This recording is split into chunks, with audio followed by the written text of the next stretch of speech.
Welcome to Dim Up Garage. Look who's in the house. It's the oven boy himself. And oh man, you've caught me. Yeah, he snuck out of there, and look at him. He's mucking around with the engine already. I still haven't baked me bread this morning either. Damn it. Again, you wanted me to bring one. Yeah, no, we've got Helga's. It's fine, even though it's not going to work that well. I get fed today, do I? She's going to go and bake me. See, it's not working properly. Dodgy screwdriver. Okay. Look at this. Look at that for a screwdriver. He tells me that's a good screwdriver. Oh my god. Let's just have a look what I've got in here. We're just good going. Good thing I brought my toolbox. I'll go get it. Hang on. It'll take me that long to get one. No, that one's dodgy as well. Dodgy motors. Oh, that's a real thick one. That's a real thick one. Oh, hang on. What's this one? Golly, that's not even a screwdriver. See, my problem is I use screwdrivers for non-screwdriver things. I know, right? Yes, and we don't want to do that. Chisels, levers. Universal tool. I've got a toolbox in the car and I'm going up there. Okay, you can do that. What, bring the whole box down? Just a few screwdrivers. Probably just some screwdrivers would be good. So we are working on the motor. We're going to get this thing potentially flywheel on today and float and see how we go putting it in the back of this thing. Every time I walk around the back of this now I get scared because if that door's down, kablamo, which is what's happened. What else is done? Cables are in, clutch cables in, all that stuff. We've got the reserve switch in as well. I've just got to get a little circlip for that. You can see how that operates there. That'll turn and then turn that little cam. So we're going to do that as well. All happening. Okay, so what we have decided to do here is not bake bread, but do some dialing. And so, with this wonderful homemade dial indicator stand. Anyway, so we're trying to find out what size shims are because Nick's lost them, we think. Or we found one that's over a mil thick, and maybe that's it. But anyway, we have got we've got 33 thou of play without the paper gasket in there. So we're looking for a big, thick wash spacer, and we have one that we prepared earlier. Yeah. So we're looking at this thing and we go, "What the hell is that from, Nick?" And Nick says it's part of the motor shit. And I think, really? One thick shim. So it measures out to be 1.25 mil. So it's probably going to be bloody close. And I always thought they needed 3 shims, but we'll find out. Anyway, anyone's got any comment on that one? I'd like to know. Exactly. Because otherwise I'm going to be looking for 36 horsepower shims and shoving them in there. Anyway. Cool. Let's see what we got. So 33,000. So we'll put that shim in and see where it plays. It should actually, by rights, with a paper gasket and that shim, have 6,000 float, but I don't know. Let's try some stuff. Well, we can do a bit of investigative wear marks with. Well, we have. It's got corrosion in the right places. It does, doesn't it? It does. Yeah. All right, done. All right, we'll pull this off and have a go. 2 hours later. Righto, folks. Oven boys out of the place. We've got the motor over here ready to install into the bus. We've got a couple of cables. We've got the choke cable in position. I actually found out that is supposed to be there. I don't know. It just looks whack and weird and whatever, but you know, the reserve switch works. That's on reserve and that's back off reserve. And you can see in there's our little petcock. That's all sorted out. I had to put a couple of new gaskets inside it, a new rubber gasket because it was leaking. But that's sorted. You can see a little bit of water dripping out of it still. We'll have to blow that out, how that thing works. And we've also got the flywheel, the clutch is in. That's all done, the back tin wear. We've got the rubber grommet there for our fuel line. I can't think of anything else that potentially needs doing. I think everything else... Oh, that's right. We need to find one more bolt for this hole here. I've got that one for the starter motor. It's just the other side one. We're going to go and find that. And yeah, let's get this sucker put into the bus.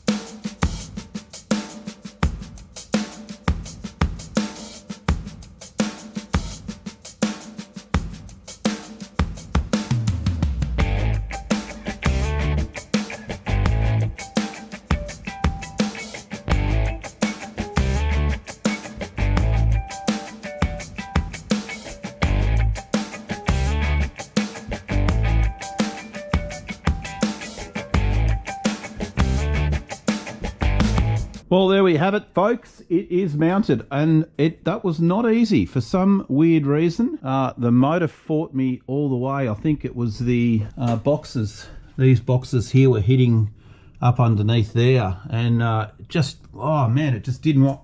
Took me a good hour to get the damn thing in. I kept pulling it out, adjusting the cables, thinking it was those, and it wasn't. And anyway, it's in. She's good to go. Now all I've got to do now is hook up a few things.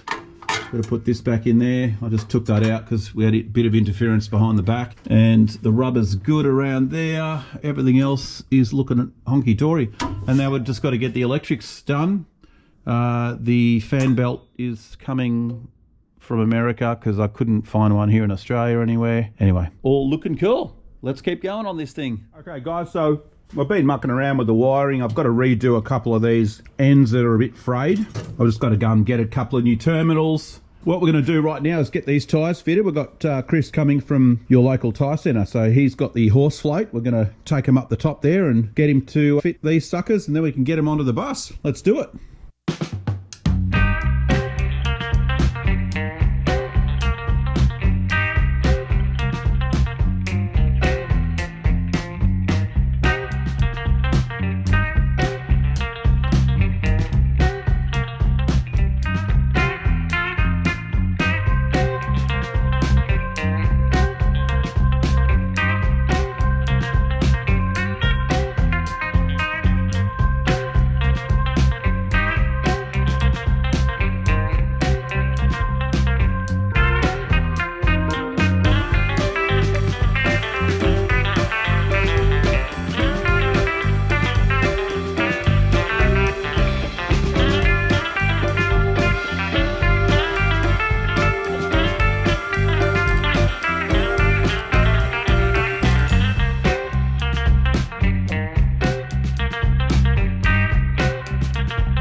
Okay, Chriso's left the house, and yeah, let's get these things mounted onto the bus.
And there we have it. We have our wheels installed. We've got to wait for our hubcaps to come back from the Chroma, but you can see giant wheels.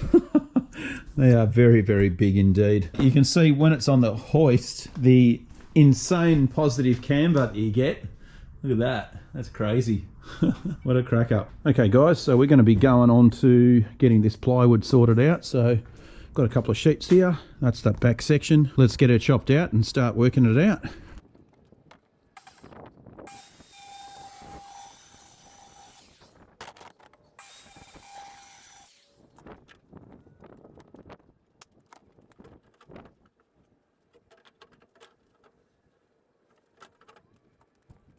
So we've got our little section of MDF that's coated. We're going to have that as we're going to glue that to the ply underneath, and then we're going to put our vinyl over the top of it. I've still got to try and source that colour vinyl, so I'm not sure how I'm going to go about that, or lino I think it could be. Now this back section, which is the ply that came out of that bit there, I'm going to actually reuse it. I was going to replace it, and then I thought, oh, it's a lot of work to, and I'm just going to get some liquid nails and glue the edges because it's just coming up on the sides here. But I think if I can glue this all back together, a lot better to use the original piece. And I'll just clean it up, take these rails off, they can go and get re-chromed, and that's just a strip of aluminium across here, so that's easily replaced. I can just buy a new piece for that. It's quite thin too. Yeah, I think we'll do that. I think we'll reuse it. It's not as bad as I thought it was. We'll just glue down the edges around it and call it good. Okay, folks, so it's a few days later and I have the vinyl. It is a nice light grey. It's got a tiny bit of a texture to it, but I think it'll do. Let's just pop this over here.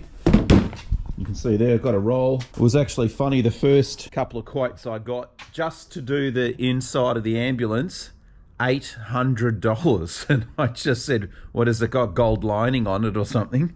Because apparently being a grey vinyl, it becomes industrial and, you know, shop fittings and that sort of thing, and they just hoik up the price. But basically enough vinyl to do the floor, these two sections, that and the tailgate, $800. I just went, yeah, no, I don't think so. So that was, I think I still paid close to $500 for that, so it wasn't cheap. But look, it's going to do the job nicely. So what we're going to do now is we'll just plonk it up on that sheet there, and we can cut a piece out for the tailgate and get that glued on, and that can get ticked off and finished. So that'll be one bit done. Now, off camera, yesterday I just did a couple more things just to show you guys. I did get the fan belt from America, which is that correct? A few people asked me, oh, how come you can't get it here? It's actually a lot wider, being a 25 horsepower. The belt itself's quite wide and quite hard to find here. So anyway, that's on. I still haven't finished the electrics. I've actually been off for about 3-4 days. I had a really bad ear infection. I lost my hearing in that ear for 2 weeks. I still nothing, zero. So I'm on antibiotics. The whole ear was full of pus. I don't even know how I got it. Probably it wasn't surfing, so, but it's been really painful, and it sort of knocked me around for about 2-3 days. I couldn't do nothing. Oh, that's the other thing I have done is the lights on top. So this one here, I managed to clean that up and get that looking really nice. I've got a globe, a 6-volt globe inside it, and also the one up on the top there, and they both work perfectly. I can give you guys a quick test. There you go, you can see the top one working. Pretty cool. Alright, then I'll show you the bottom one quickly. There you go, and there's the smaller bottom light. Those bits are done. Let's get back onto the rear and get this vinyl sorted.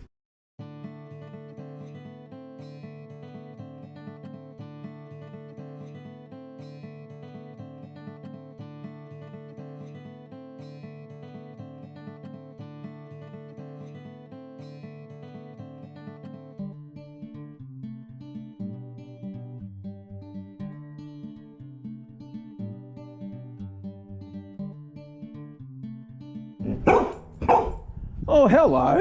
Look who's here, everybody. It's Bonnie. And she's all grown up. Here, Bonnie. Bonnie, come. Come here, honey. Come here. Here, come. Come. Here, Bonnie, come. Come on.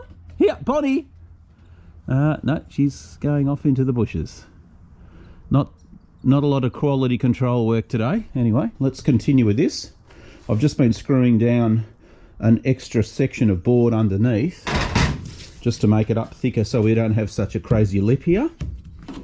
And also we need to be able to fasten through here and then through the top in there. So that's ready to go. We can pretty much get the vinyl glued on now. We'll go and get some contact adhesive, just run it through the spray gun and get it painted. Let's go. All right, one of the next things, we've gone and put the vinyl piece on this back section, and now we've got to replicate this old shanky piece which folded over here and went around, and then it had those aluminium studs. Now I kept the studs, and we're probably just going to glue this on and then put the studs through it just to emulate what it was. So we've just got to do a fold now and also take away a bit of material here because it's going to be too thick. So we'll just chop some ply off from the other side, and that was like the original one too. Let's get it done. Okay guys, so we've put our piece of aluminium, you can see I've just folded that over and then chamfered the back side so that it's not going to be as thick, and that's how the factory was. And what we're going to do now, we've got these little aluminium rivets which were in the original one, and it's really going to be just for show because this is going to be glued down, but I'm going to drill those and pop them in their spots. So we'll just drill the holes now. We can put these in.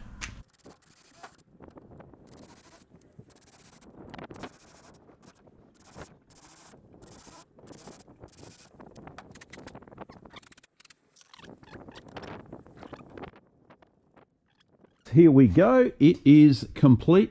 The hatch, you can see how I just emulated that factory look there with the studs. Put them in their original spots. And same with the screws on the side. And yeah, she's all done. And obviously oh man, it's heavy. And we've just got to put our rubber gasket around it and call it good. But that part is done.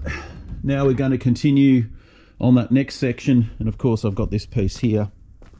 That's the original piece of aluminium that was in there, and we're going to reuse this. I'm just going to clean it up, get the Vibra on it. That actually lives just like that there. I suppose it's just to create a small gap here so that when they're wheeling the trolley or the stretchers over it, you know, you haven't got a big bump there. So let's get the Vibra on this sucker and we'll give this a bit of a clean up.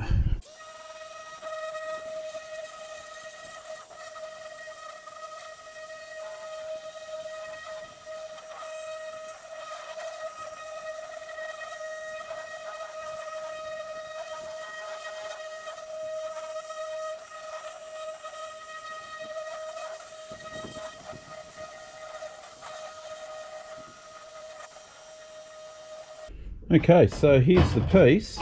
It's actually come up pretty good. I mean, you can still see a few little scratches in there, but you're not going to get all of those out. This part actually bolts in or screws in, I should say, right there like that. Gives it a little bit of a gap.